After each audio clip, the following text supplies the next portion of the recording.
15th report of the Appointments Committee, and let's delete the second one, 15th report.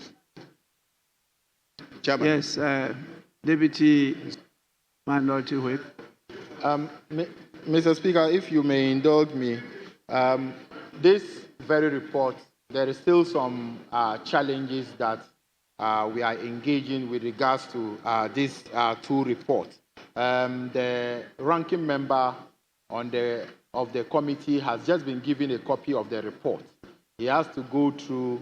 There were some points that they had meeting earlier today that was supposed to be captured. It has not been captured. So, Mr. Speaker, if we can do other business whilst this engagement go on, and then we will come back and have a look. But at the moment, the report itself is not ready. Members of the committee, especially the ranking member, they just brought a copy to him in the chamber here, which he has to do some import. So, Mr. Speaker, with respect, if the majority leader can let us do another business, then we do that engagement. Luckily, the chairman is here and the ranking member too is here. We will engage, and then when we are certain, then they can lay it and take it later on, Mr. Speaker. Thank you.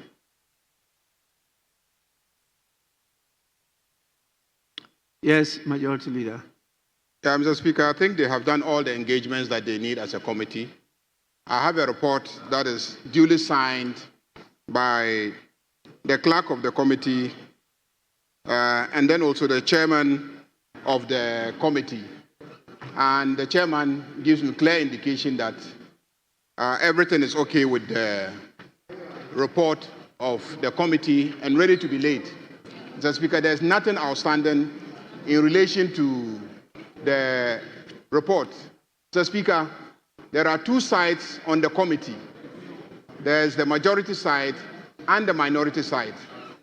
And in the report, the minority has already indicated their opposition to the appointments.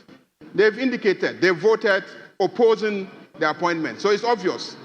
So once they voted opposing the appointments, I don't see what is there to engage about. So, Mr. Speaker, we are laying the report, we are taking the report, and we are voting on the report.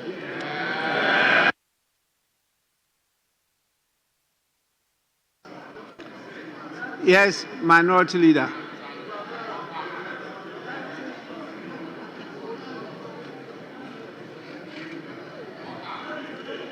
Mr. Speaker, with respect,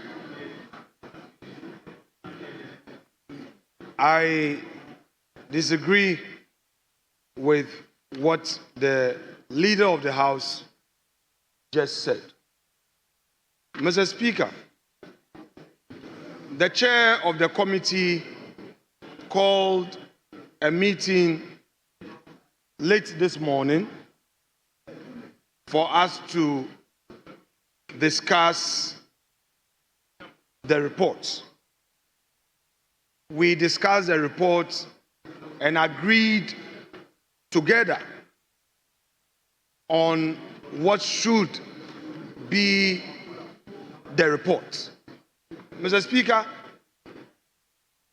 the committee directed its clerk to do the needful.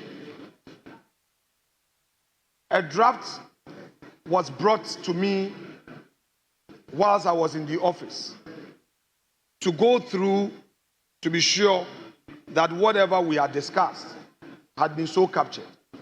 I detected some omissions and wrote on the report and told the transmitter that he should engage the chair so that it will be done.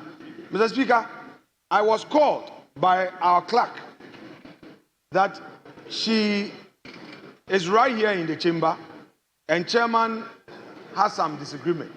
So she wants me in.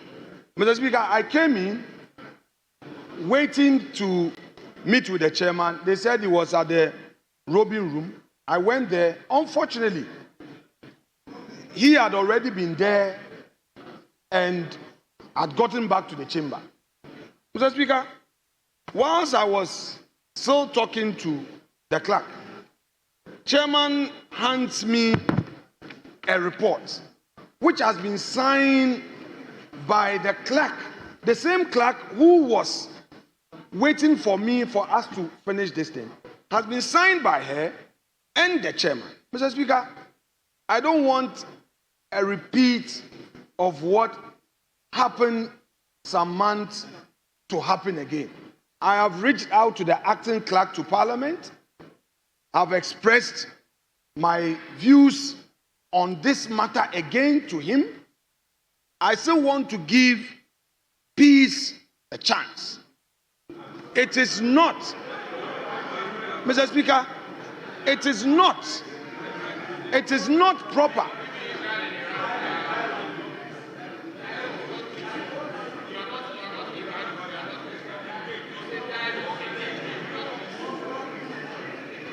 Mr. Speaker, my colleagues are introducing a phrase that I want to adopt. Mr. Speaker, I would want to give dialogue a chance because, Mr. Speaker, when we dialogue and dialogue well, we'll get to a solution. What I agree, however, with the leader of the House is that, yes, members of the committee have expressed their principled position on the matter, but it is how that is to be expressed. If your side is satisfied with how your views have been captured, and this was a matter of discussion at the committee, then be fair to us also to have our views correctly captured. I do not think that this is a matter that we should come to the floor for cameras to witness we breaking shoulders over this matter. We don't need to. We don't need to. Mr. Speaker, the clerk was still engaging me. I am therefore at a loss how and why the chairman could transmit a signed report to the leader of government business as if we are trying to frustrate the process. Mr. Speaker, far, far, far from that. Our job is not to frustrate or obstruct. Our job is to speak and make our position known. That is democracy. So, Mr. Speaker, I want to entreat my colleagues, however huge their majority strength may be. This is a House of Parliament. We have an outstanding matter. I have seen movement on the floor. I pray that we would go by it so that we bring this thing to a closure. If we are done, it is not any difficult matter. They can lay their report. Once we are done, then we proceed. We have our views. You have your views. But, Mr. Speaker, I will plead with you that kindly direct a further dialogue for us to close this matter. That's all, Mr. Speaker, I would want to submit. Chairman of the committee. Right, Honorable Speaker, thank you very much for the opportunity to respond to issues raised by the minority leader and the ranking member of the appointment committee. Right, Honorable Speaker, this report has since been ready and a copy given to the minority leader. Then, in his own handwriting, he recommended what should be included in the report, which I have at hand. Based on that, a decision was not taken on the report. Mr. Speaker, it was integrated. And again, in his own handwriting, he indicated for the second time what should again be added. Mr. Speaker, I have his own handwritten document with me as evidence of what transpired. Mr. Speaker, after all has been taken into consideration, we had a meeting late this morning, and then we agreed on the reports. What the minority leader said was that, contrary to all the reports that I have read, in this House, appointment report that I've read in this House, he is of the view that a preliminary comment should be indicated in the report. And if you look at the report, paragraph 4.0, it has captured the preliminary comment verbatim. Then he again indicated that from the preliminary comment, the clerk should indicate justification for the decision stating that all minority members are opposed and voted against the nomination of the 7 judges. And Mr. Speaker, if you look at page 137 of the report, same had been done based on the meeting that we had this afternoon. Mr. Speaker, the recording from the meeting will indicate that, subject to what he wants to be captured, we have voted on the reports. The audio will bear me out. And everybody said yes. Then, Mr. Speaker, after the report was finalized and signed, and a copy given to him, contrary to his assertion that he has just been handed over the report just now, when he looked at the report, he is again asking what is not contained in his preliminary comments, as discussed at the committee level, be again added to the report.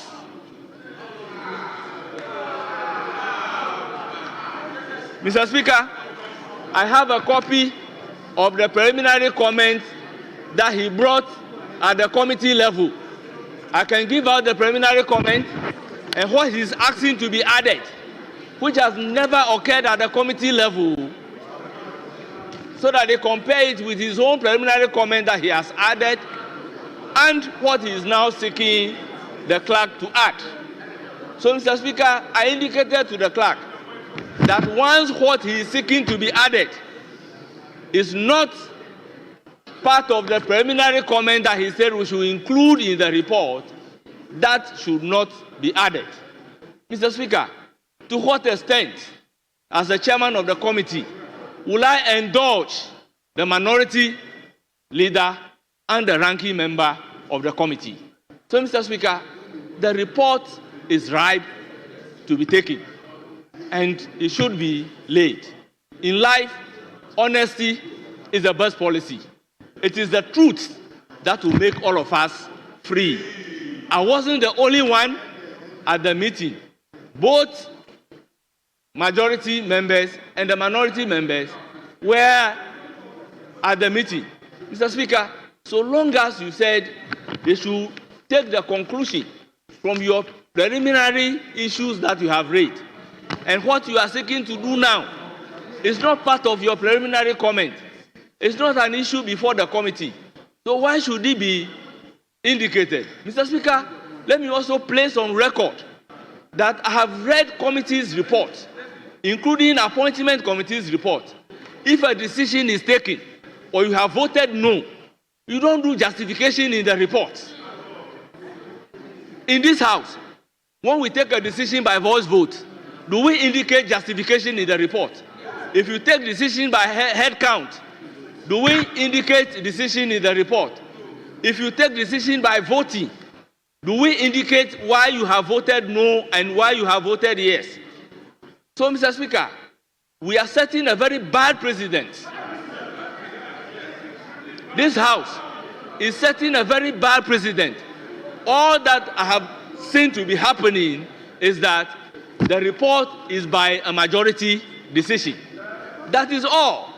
When you are on your feet and you want to justify why the report should be a minority decision, then a majority decision, then you can make your submission to justify why you have voted in the way the report is. But to say your justification should be part of the report, Mr. Speaker, is very novel, and I'm seeing it for the first time. However, we have indulged him, and the report has captured the same. Mr. Speaker, I humbly submit.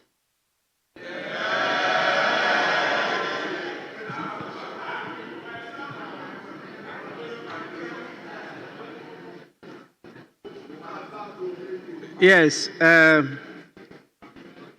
In your contribution, kindly also address when the proceedings of the committee ended. When you were considering the judges, when did you end the? The decision of the committee ended at the 10th floor committee room. Just Speaker, for the time, unless I rely on the clerk, the exact time that it has ended. The hearings, when Yes. did you conclude the hearings? The hearings of the committee? The vetting of the report or? The public hearing? Yes, Friday. Friday? Yes. Friday, okay. Mr. Speaker, Yes, That's That's okay. Mr. Speaker, by Wednesday, we had done 6 judges, and the report on the 6 judges were ready and distributed for our comment. So, Mr. Speaker will recall that whilst we are in your office, we started going through the reports. So, Mr. Speaker, on Friday, it was only 1 judge that was vetted owing to a petition that the committee has addressed. So, for me, what was left was the consideration of the report of the single judge vetted on Friday. And Mr. Speaker, when the report of the single judge was produced, copy was given to the minority leader, and in minority leader's own handwriting, he made comments that comment should be integrated. And Mr. Speaker, that comment was integrated. Yes, and yes. because it was in his own handwriting. First Deputy Speaker, Yes. yes, we heard you on that one. So let me listen to the Deputy Minority Leader. I think you are a member of the committee. Yes, thank you, Mr. Speaker. Mr. Speaker, I would agree with both contributors that we had a discussion on the report. And at a point in time, we came up with suggestions as to the format in which the report was to be taken. After a series of questions from the Honorable Deputy Minority Leader, we all agree that yes, what the Honorable Minority Leader is indicating must be incorporated in the report. But before dispersing from the meeting, there was a clear understanding that after inserting the preliminary comments and the suggestion that was written, Honorable members. Yes. Yes, honorable members, we all heard her. Please.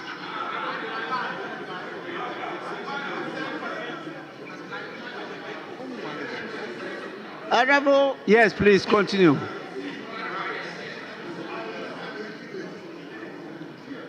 The minority leader pleaded, and it was accepted, that after the incorporation of the suggestions in the report should be reverted back to him, and then he will have a last look at it, and then be ascertained that it is the full capture of what he indicated before it is signed and accepted by all of us.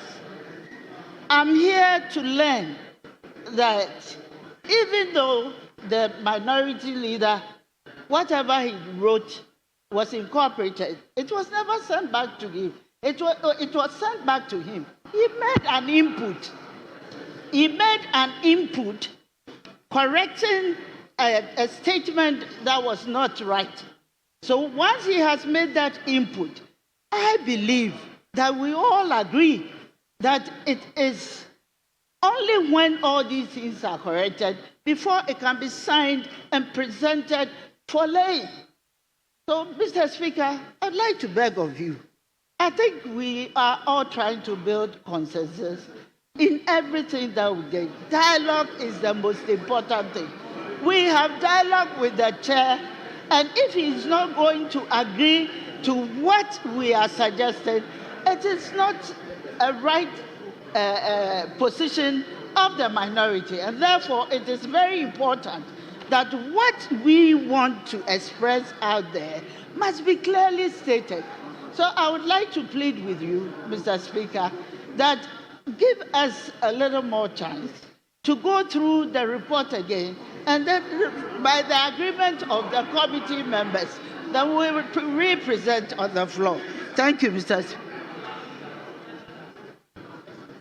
Honorable members, I don't think we have to continue this exchanges. It's not a debate, but we are governed by rules. And Order 215 gives us an indication of how reports of committees should be not only adopted by the committee, but also presented to the House.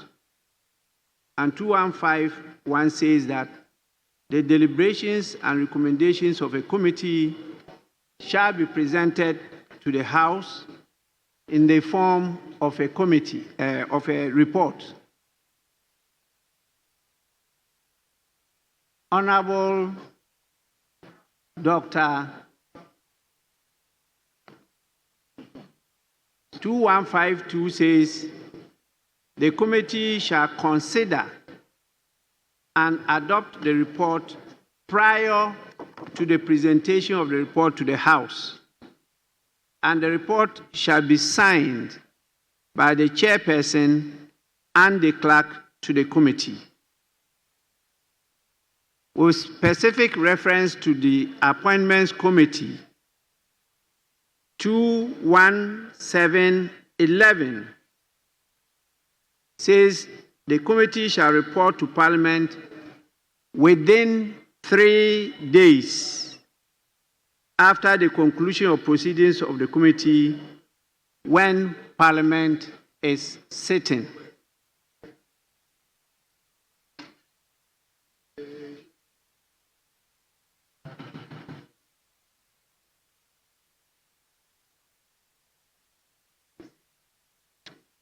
Honorable members, please,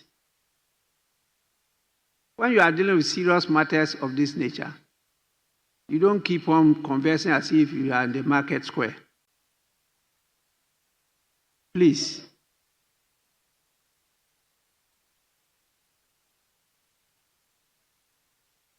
After listening to the information from the members of the committee, the chair, the ranking, and a senior member, the deputy minority leader, I think some of what you refer to, I'm aware of.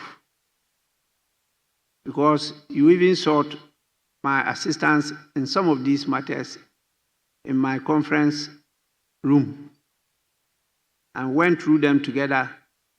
We thought we had settled them. Now they are being rehashed. I don't think that is proper. When we are talking about a report of a committee, we are talking about the whole committee. We are not talking about individuals inserting things to suit their understanding of a report of the committee. Whatever you have to say, you can say it here on the floor as part of your contributions to the deliberations of the House. I will give you enough time to say it. We cannot expect the report to capture everything. Please, you will not be prevented from saying what you want to say. But when we talk about the report, we are talking about the report capturing the decision of the whole committee. That is what we are looking at. So please, I think the report is properly before the House, and it will be presented, and it will be taken by this House today.